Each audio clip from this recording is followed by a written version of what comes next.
معلقتين لبن ومعلقة نشا وشوية سمنة، وتعالي اقولك تعملي احلى فطير مشلتت. هتعملي كل يوم فطير مشلتت بطريقة جديدة وعبقرية ومميزة جدا. هعملك طريقة فطير سهلة خالص بدون توريق نهائي. لو انت مبتدئة هتعملي احلى فطير ان شاء الله. انا هدى ودي قناتي. لو اول مرة بتتابعيني اعملي لايك واعملي اشتراك في القناة. هنسمي الله ونصلي على الرسول وهندخل على قصتنا النهاردة يا زهرة الكون. قصتنا النهاردة معلقتين لبن ومعلقة نشا وشوية سمنة هتعملي احلى فطير مشلتت ان شاء الله. انا هشتغل على كوبايتين دقيق. انتوا مالكمش دعوة باللي انا بعملها، يعني مكوناتي قليلة. انت طبعا على طول هتشتغلي على نص كيلو، هتشتغلي على كيلو زي ما انت عايزة. انا هشتغل على كوبايتين دقيق. حطيت معلقة سكر صغيرة وحطيت ربع معلقة صغيرة من الملح، ومعايا كوباية الا ربع من المية. طبعا انا هحط المية بالتدريج، مش هحط المية كلها مرة واحدة يا زهرة الكون. دول كوبايتين دقيق، يعني بحسبة مثلا ربع كيلو دقيق. يعني انت لو هتعملي نص كيلو هتعملي فطيرتين، هتعملي كيلو هتعملي 4 فطاير. عايزة تعملي كل الكيلو على فطيرتين برضو مفيش مشكلة، نفس الطريقة. هنا انا بعجن طبعا انتوا زي ما انتوا شايفين. طبعا احنا عارفين طريقة العجن. انا عايزة عجينة لا تكون ملزقة ولا تكون متماسكة. شايفين القوام بتاعي ازاي؟ هو ده. عايزة تريحيها في الكيس ريحيها في الكيس. طبعا انتوا شايفين الكمية قليلة، هي مش مستاهلة كيس. انا هسيبها في البولة هريحها لمدة 10 دقايق ربع ساعة، وبعد كده ارجع لها معاكم. العجن طبعا زي ما احنا عارفين اهم حاجة تظبط الملح زي ما قلتلك قبل كده. تعالوا نعمل الخليط التحفة الروعة اللي هيخليلك الفطير احلى فطير هتاكليه في حياتك. هنا معايا معلقتين من السمنة. دول معلقتين من السمنة العادية، سمنة العلب.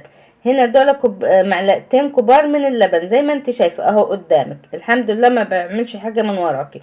وهتجيبيلي معلقة نشا، بس معلقة النشا بصراحة ما ظهرتش معانا فين في الخليط، بس ضروري لازم تحطي معلقة نشا. لو الكمية قليلة كده حطي معلقة صغيرة. لو هتعملي كيلو حطي معلقة كبيرة. هتعملي نص كيلو حطي 3 معالق من السمنة وحطي عليهم معلقة نشا كبيرة مع معلقتين اللبن. هيعملوا له خليط بصراحة تحفة. هتقولوا لي ليه حطيتي لبن؟ هقول لك في اخر الفيديو حطيت لبن ليه. طبعا النشا احنا معروف بنحطه ليه. بس شايفين القوام بيجي معايا زي زي كأني عاملة زبدة مش سمنة. تحسوا القوام زي الزبدة بالظبط، وريحته هتبقى ريحة ان شاء الله زي السمنة البلدي. شايفين؟ هو ده القوام اللي انا عايزاه. هنحط الخليط ده جنبنا. لو في الشتاء هنحطه في التلاجة، لو في الشتاء هنخليه جنبنا، لو في الصيف هتحطيه في التلاجة. معلش يا زهرة الكون عشان انا عايزة اشرح لكم كده بالتفصيل. تعالوا نشوف طريقة الفرد بتاعتنا النهاردة. هو مفيش فرد ولا في توريق. هنا الكوبايتين هقطعهم على 6 كور. لو انت نص كيلو هتقطعيهم على 12 كورة بحيث هتعملي فطيرتين. لو 12 كورة 12 كورة هيعملوا لك فطيرتين. لو عايزاها فطيرة واحدة هتقطعي الكور على 8 كور. نص الكيلو على 8 كور. خليكي مركزة معايا. ربع الكيلو على 6 عشان دي فطيرة واحدة. لو نص كيلو هيبقوا 12 كورة هتعملي فطيرتين. لو عايزة فطيرة واحدة من نص كيلو هتعملي 8 كور. معايا زهرة الكون؟ ركزي كده معايا عشان تعملي احلى فطير مشلتت. انا هقطعه على دقيق، انت عادي على زيت مفيش اي مشكلة. استخدمي الزيت مكان الدقيق مفيش مشكلة. هنا انا قطعتهم على 6 كور اللي هو ربع كيلو دقيق او كوبايتين من الدقيق. بس كده هغطيهم واريحهم عشان افردهم كويس معاكم. بس كده تمام يا زهرة الكون. لازم طبعا نريحهم. صراحة انا سبتهم كان معايا شوية محشي قلت احشيهم الاول وبعد كده اقوم افرد معاكم.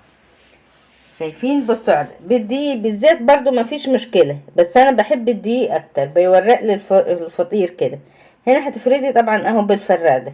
شايفة زي رغيف العيش بالظبط، بس طبعا في الخف اخف خالص، يعني في السمك ما يبقاش سميك خالص زي ما انا بوريكي كده بالظبط. هوريكي واحدة تانية. افرديها كده زي ما انت شايفة، وممكن تستخدمي الزيت عادي مكان الدقيق مفيش اي مشكلة. بصي افرديه كده بالفرادة بتاعتك او النشابة. شايفة؟ طريقة سهلة وبسيطة خالص يا زهرة الكون. شايفين؟ هو كده بس كده زي رغيف العيش، بس طبعا ارفع بكتير من رغيف العيش. انا عملتهم كلهم هم وعلى نفس الصينية اللي انا ريحته فيهم هحطهم برضو. هنا هجيب المادة الدهنية بتاعتي اللي هي التوريق بتاعنا. شوفوا انا حطيتها في التلاجة مسكت معايا شوية، مش مشكلة، هي كده كده هتسيح، حرارة ايدك هتسيحها. افردي بايدك عادي مفيش مشكلة، مش شرط معلقة ولا شرط فرشة، اشتغلي بايديكي، نعمة ربنا كلها حلوة. صلوا على النبي كده في الكومنتات، واحلى لايك بايديكم القمر. بصوا انا هحط الست طبقات كلهم فوق بعض، الستة. لو انت هتعملي نص كيلو هتعملي ايه 6 و6، لو انت هتعملي فطيرة واحدة يبقى ال8 كور كلهم هتعمليهم مرة واحدة. بس كده هسيبهم برضو هنا يريحوا، وعادي ممكن ما تريحيهمش عادي لو عايز تشتغلي فيهم على طول. هنا بصوا معايا بقى، هنا هنفرد، مجرد ما تفردي فردتين كده تقومي قلبها على الناحية التانية. بصراحة انا وبشتغل افتكرت ان انا ايه اقلبها زي ما انتوا شايفين كده، لا انت مجرد ما تفرديها كده فردتين بايدك قومي قلبها على طول، عشان كل الطبقات تبقى ايه قد بعض، ما تبقاش فيهم واحدة صغيرة. والدقيق ده ما تخافيش منه عادي، بالفرشة مشي عليه كده هو هيطلع معاكي. وحط المادة الدهنية بس كده، احنا فردنا، خلصت الفطير شايفين. بس ايه اهم حاجة تدوسي على الاحرف كده كويس وافرديها، يعني ما تفرديش كتير عشان دي طبقات كتير فوق بعض هتبقى معاكي خفيفة خالص. بصي وبتعمليها ايه تحطيهم على بعض، وبرضو تستخدمي المادة الدهنية اهو، هنعملها مربعة بس كده اهو، شايفين سهلة خالص. خلصت معانا الفطيرة، لميها كده كورة وحطيها في الصينية، وهنريحها طبعا في الصينية هنا، سيبيها براحتها عادي نص ساعة ساعة مفيش اي مشكلة.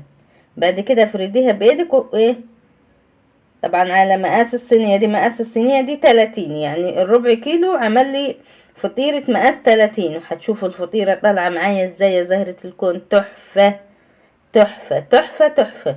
بس اهم حاجة الفطير غذيه بالمادة الدهنية بتاعته، اهم حاجة تكتري ايه وما تستخسريش. بس اهي في الفرن بوريها لكم شايفين تحفة. واهم حاجة الفرن طبعا في التسوية يبقى سخن خالص. انا في الحالة دي بسجل الفيديو سايبة الفطيرة تبرد معايا عشان مش هعرف ايه اكسرها لكم. اهي شايفين بعد ما طلعت. اهم حاجة طبعا في التسوية الفرن يبقى سخن تحت وفوق، ما عندكيش فوق شغالي تحت وبعد كده شغالي الشواية. هنشوف باقي ايه الفطيرة معانا. الفطيرة بردت اهي يا زهرة الكون، شوفوا لون الفطيرة عامل ازاي تحفة. لو ما عملتوش الطريقة دي هتندموا. الفطيرة مورقة وعاملة زي البغاشة من جوه، بصراحة تحفة تحفة تحفة. تعالوا اقول لكم بقى انا حطيت لبن ليه. حطيت لبن عشان انا مستخدمة سمنة اللي هي بتاعت العلب العادية، ما فيهاش طبعا سوائل، لكن لما بنستخدم الزبدة طبعا الزبدة فيها سوائل، فعشان كده الزبدة بتدينا طراوة للفطير. لكن هنا السمنة ما فيهاش طبعا مواد سائلة، فانا حطيت اللبن علشان تبقى فيه مادة سائلة جوه السمنة وهتدينا طراوة اكتر للفطيرة. عرفتوا السبب؟ طبعا معلقة النشا عشان تورق لنا الفطير وتشيل اي روائح من الزبدة اللي هي الزبدة بتاعت العلب. شايفين معانا الفطير عامل زي البغاشة، واحلى من البغاشة واخف من البغاشة. زي ما انتوا شايفين الفطيرة بتتكلم عن نفسها. طريقة التوريق بصراحة تحفة وسهلة، ولا تفردي ولا تورقي ولا تتعبي ايديكي. عايزة تعملي 100 فطيرة هتعمليهم في وقت قياسي.